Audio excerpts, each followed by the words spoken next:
नमस्कार, मैं हूं देवांजलि मोहित्रा। 2014 में सत्ता में आने के बाद पीएम मोदी की विदेश नीति सबसे ज्यादा चर्चा में रही है। जब उन्होंने पीएम पद की शपथ ली थी, उसी में सार्क देशों को निमंत्रण देकर मोदी ने साबित कर दिया था कि उनका सबसे ज्यादा ध्यान दूसरे देशों के साथ अच्छे संबंधों पर रहेगा। पीएम मोदी ने सारी दुश्मनी भूलकर पाकिस्तान के पीएम को भी अपने शपथ ग्रहण समारोह में आमंत्रित किया था। बहरहाल, अगर पाकिस्तान को छोड़ दे तो इस बात से इनकार नहीं किया जा सकता है कि प्रधानमंत्री नरेंद्र मोदी के नेतृत्व में भारत की दुनिया भर में साख बढ़ी है। चीन के राष्ट्रपति के साथ झूला झूलते मोदी की ये तस्वीरें हों या फिर अमेरिका के राष्ट्रपति डोनाल्ड ट्रंप के साथ अच्छे संबंध, पीएम मोदी ने साबित कर दिया कि अब भारत को कोई इग्नोर नहीं कर सकता।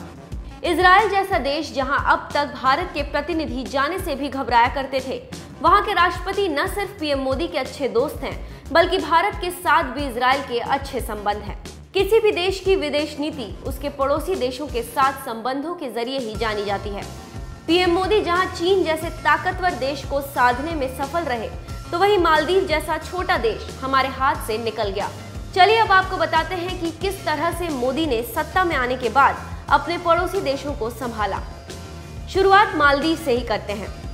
भारत के एहसानों के तले दबा मालदीव इन दिनों चीन की गोद में जाकर बैठ गया है। चीन ने अपना पैसा देकर मालदीव को खरीद लिया है। तभी तो भारत को बड़ा भाई कहने वाला मालदीव अब भारत को आंख दिखाने की कोशिश कर रहा है। मालदीव अकेला ऐसा पड़ोसी देश है जहां पीएम मोदी नहीं गए। यही नहीं, भारत ने मालदीव में चीन के मदद से बन रहे ब्रिज के उद्घाटन समारोह तक का बहिष्कार कर दिया। दोनों देशों के बीच इतनी तल्खी पहली बार देखने को मिली है।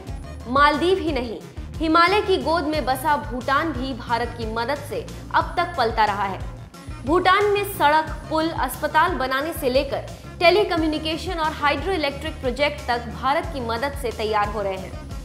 यही नहीं, डोकलाम पर भारत भूटान के समर्थन में 73 दिन तक चीन के सामने खड़ा हो गया था। एक वक्त तो ऐसा आया जब लगा कि भूटान की वजह से भारत और चीन एक दूसरे को युद्ध तक की धमकी देने लगे थे, लेकिन भारत ने अपने दोस्त को बचाने के लिए चीन के मुंह में हाथ डाल दिया था। भारत के लिए सबसे बड़ी चुनौती चीन की तरफ से ही है। चीन न सिर्फ दुनिया भर में बल्कि भारत और पाकिस्तान के बीच भी सबसे बड़ी दीवार बनकर खड़ा हुआ है। चाहे डोकलाम हो या फिर वन बेल्ट वन रोड जैसा चीन की ड्रीम प्रोजेक्ट, भारत हर जगह चीन के सामने आंख से आंख मिलाकर खड़ा हुआ है। चीन की कोशिश है कि पाकिस्तान, नेपाल, मालदीव्स और भूटान जैसे देशों में मौजूदगी दर्ज कराए। चीन ने इस पर काफी हद तक कामयाबी भी हासिल की है। चीन की अर्थव्यवस्था भारत से 5 गुना बड़ी है। यही वजह है कि अब भारत को चीन से निपटने के लिए नई रणनीति तैयार करनी होगी। चीन के अलावा पाकिस्तान तो भारत का एक ऐसा पड़ोसी देश है जो नासूर बनकर रह गया है। तमाम कोशिशों के बावजूद पाकिस्तान को सिर्फ आतंक की भाषा ही आती है। पीएम मोदी ने जहां पहले तत्कालीन पीएम नवाज शरीफ के साथ बेहतर रिश्ते बनाने की कोशिश की, तो वहीं दूसरी तरफ पाक अपनी हरकतों से बाज नहीं आया। उरी और पठानकोट जैसी घटनाओं का जवाब देने के लिए भारत ने सर्जिकल स्ट्राइक कर आतंकियों को मसल दिया। भारत ने अब साफ कर दिया है कि जब तक पाकिस्तान आतंक पर लगाम नहीं कसता, भारत उससे किसी भी तरह की बात नहीं करेगा। बात करें म्यांमार की, तो रोहिंग्या मुसलमानों की वजह से दोनों देशों में तनाव देखने को मिला। एनडीए सरकार ने इसे धार्मिक रंग भी दे दिया। मोदी सरकार रोहिंग्या के मामले में आज भी अपने स्टैंड पर ही कायम है। आपको बता दें कि पिछले 4 सालों में पीएम मोदी 25 से ज्यादा देशों की यात्राएं कर चुके हैं। पीएम मोदी जिस देश में जाते हैं, उन्हें वहां रह रहे भारतीयों से दिल खोलकर प्यार मिलता है।